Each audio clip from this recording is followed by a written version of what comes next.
연일 무더위가 기승을 부리는 여름이다 보니 저도 이제 중년을 넘어 노년으로 점점 접어드니까 여름 몸보신 좀 해야겠다 싶었습니다.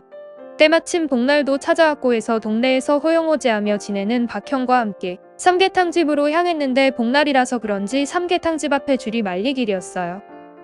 그래도 이 집이 삼계탕 맛집이고 그래서 함께 간 박형과 줄 서서 기다리고 있는데 이거 하나 먹자고 무더운 여름에 대략 1시간가량을 기다리고 있자니 너무나 힘이 들고 따분했습니다. 그래서 박형에게 그러지 말고 다른 데 가서 먹자고 하니까 박형은 동네에서 여기가 삼계탕이 제일 맛있지 않냐고 하길래 나는 박형에게 그럼 이건 다음에 먹고 보신탕을 먹으러 가자고 했더니 자기는 워낙에 게를 좋아해서 절대 못 먹는다고 그러더군요. 안 되겠다 싶어 나라도 혼자 보신탕이나 먹어야겠다 생각해서 박형에게 그럼 박형은 드시라고 하고 난 다른 데 가서 먹겠다고 하니까 박형은 그러라며 이왕 줄 선 김에 자긴 식구들이나 불러서 함께 삼계탕을 먹는다고 하더군요. 그렇게 난 박형과 헤어지고 보신탕집으로 향했습니다.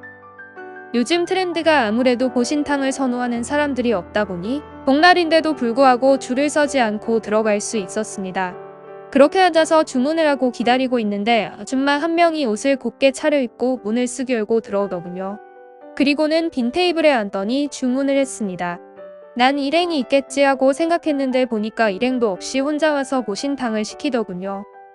식당 안에는 전부가 일하는 사람들 빼고는 남자 손님들 뿐이었는데 명품 옷으로 곱게 차려입은 아줌마가 혼자 와서 보신탕을 시켜 먹는 게 내 눈엔 신기해 보이기도 했습니다. 그리고 여기는 경기도에 위치한 시골 마을이라서 저런 차림의 여자를 보기가 쉽지 않았지요. 저는 먹으면서도 그 아줌마를 힐끔힐끔 쳐다봤는데 어찌나 잘 먹는지 저렇게 열심히 맛있게 먹는 아줌마는 난생 처음 보는 것 같았습니다. 어느덧 다 먹고 계산하고 밖으로 나와서 담배 한 대를 피고 있는데 그 아줌마가 뒤이어 다 먹고 나왔습니다. 그러면서 주차를 했는지 외제차가 있는 쪽으로 차키를 꾹 누르자 차문이 열리기 시작했습니다. 이 아줌마 보아하니 어디 사모님 같은 느낌인데 행색은 단아하면서 우아해 보이는 것에 반해 식성은 보신탕이라니까 그 상황이 웃겼습니다. 그렇게 그 사모님 같은 아줌마가 차문을 열고 들어가려고 하자 갑자기 복면을 쓴 남자가 그 아줌마의 핸드백을 갖고 냅다 도망가더군요. 아줌마는 놀라서 도둑이야라고 소리쳤고 난 정의로운 반사신경으로 달아나는 그 도둑에 발을 걸어서 넘어뜨렸습니다.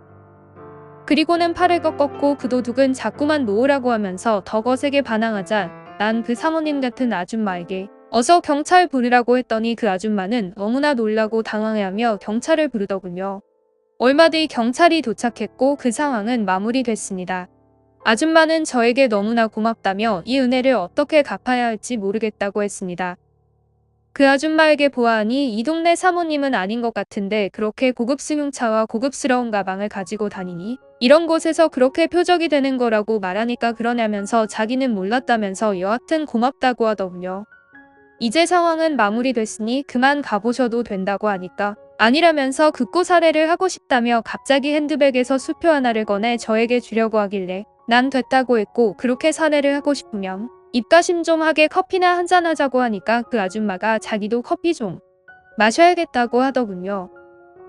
그러면서 이 근처에는 스타벅스가 없을 텐데 라고 하길래 난 그 아줌마에게 스타벅스 같은 소리 한다고 하면서 스타벅스는 없어도 비슷한 별다방은 있으니 거기로 가자고 했고 그 아줌마는 그럼 그렇게 하시라며 차 안 가지고 오셨으면 자기 차에 타라고 하더군요. 난 그렇게 해서 그 아줌마의 외제차를 타고 함께 별다방으로 향했습니다. 5분 뒤 동네 별다방에 도착했고 우리는 내려서 커피를 시켰습니다. 아줌마는 이런 데 와서 커피를 처음 마셔본다고 하는 것입니다. 난 그래서 보아하니 아까는 허름한 보신탕집에서 보신탕도 잘 드셨으면서 왜 다방은 한 번도 안 와본 거냐고 하니까 아줌마가 놀라면서 하는 말이 자길 봤냐고 하더군요. 저는 그럼 받지 못 받겠냐면서 아까 보신탕집에서 나 못 봤냐며 옆자리에서 먹었던 사람이라고 하니까 자신은 보신탕에 정신 팔려서 몰랐다며 너무나 부끄럽다고 하더군요. 어디 가서 자신이 보신탕을 먹었단 소리를 하지 말라고 하는데 전 그 상황이 우습기도 하고 귀엽기도 해서 알았다고 했습니다. 그렇게 커피가 나와서 커피를 마시고 있는데 이 아줌마가 한 잔 마시더니 원두가 별로라고 하더군요. 그 소리를 다방 마담이 듣고서 아니 무슨 원두는 원두냐며 그냥 예전부터 우리 다방은 맥심 쓴다고 하니까 이 아줌마가 놀래서 맥심이면 그냥 슈퍼에서 파는 거 아니냐고 하길래 다방 마담이 인상 쓰며 그 아줌마를 째려봤습니다. 그래서 전 이 아줌마에게 커피가 입맛에 안 맞으면 다른 것 드시라고 하니까 뭐가 있냐고 하더군요. 쌍화차 어떠냐며 그쪽하고 잘 어울릴 것 같다고 하니까 좋다고 하면서 쌍화차 한 잔을 더 주문했고 달걀 노른자가 동동 띄워진 쌍화차가 그 아줌마 앞에 놓여졌습니다. 아줌마는 한 모금 마셔보더니 세상에 이런 맛도 있구나 하면서 생전 처음 느껴보는 맛이라고 하더군요. 난 그래서 나이가 어떻게 되시길래 다방도 처음이고 쌍화차도 처음이냐고 하니까 자신은 20살에 시집가서 결혼 후 쭉 연희동에서만 지내고 다른 데는 가보질 못했다고 하더군요. 그럼 남편분은 어디 계시냐고 하니까 지금 아마 사무실에 있을 거라며 오늘도 원래 남편과 함께 보신탕 먹기로 한 건데 남편이 사업하고 바쁘다 보니 혼자 오게 되었다더군요. 전 그래서 보신탕은 어떻게 좋아하게 되었냐고 하니까 사실 어려서부터 몸이 너무 안 좋았다며 우연찮게 보신탕을 먹게 되었는데 처음에는 인상까지 써가며 건강 때문에 먹게 된 보신탕이 어느 순간부터 그 맛을 느끼고 중독이 돼버렸다는 것입니다. 그 말을 들으니 돈 있는 사모님이나 돈 없는 나 같은 머슴이나 입맛은 똑같다는 걸 새삼 느끼게 됐지요. 그러면서 나한테 이 동네 주민이냐고 하길래 맞다고 하니까 동네가 참 아담하니 예쁘다면서 이런 동네에 도둑이 있는 게 말이 되냐고 하길래 전 솔직하게 나도 여기 살면서 저런 도둑을 본 건 처음이라고 말하며 그쪽이 너무 있어 보여서 도둑이 달려들었나 보다라고 하니 말없이 새침한 표정을 지으며 쌍화차를 마시더군요.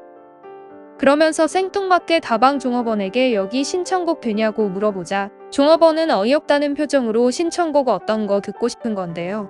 라고 하니 수잔 잭슨의 에버그린을 틀어달라고 하는 것이다. 그러자 종업원이 당황스러워하며 죄송한데 어려울 것 같다고 하니까 아줌마는 약간 실망한 표정을 지어 보였습니다. 신청곡만 보아도 배운 티 팍팍 나는 게 역시 남달라 보였지요. 하지만 아까 그 보신탕을 생각하면 자꾸만 웃음이 나왔습니다. 그렇게 다방을 나와서 인사를 하려고 하니 이 아줌마가 나한테 이거 가지고 사례가 되겠냐며 언제든지 연락하라면서 연락처를 주더군요. 전 그 아줌마의 연락처를 받았고 일주일 뒤에 다시 연락을 해보니 그 아줌마가 지금 어디시냐고 하길래 동네라고 하니까 자기 지금 그거 너무 먹고 싶은데 같이 먹어줄 수 있냐고 하는 겁니다. 그래서 난 보신탕 말하는 거냐고 하니까 그렇다면서 저번에 그 집 앞에서 도둑을 만나서 그런지 몰라도 혼자 먹기 무섭다며 같이 먹어달라고 해서 난 그 아줌마랑 만나서 같이 보신탕을 먹었습니다. 역시나 아주 보신탕을 맛깔나게 잘 먹더군요. 내숭은 하나도 찾아볼 수 없을 정도였지요. 그렇게 보신탕을 먹고 이 아줌마 차를 타고 잠깐 드라이브를 갔는데 나에게 아줌마가 그러더군요. 김 사장님 저번에 도둑 제압하는 거 보니까 너무나 멋있던데 혹시 무술 같은 거 배웠냐고 묻더군요.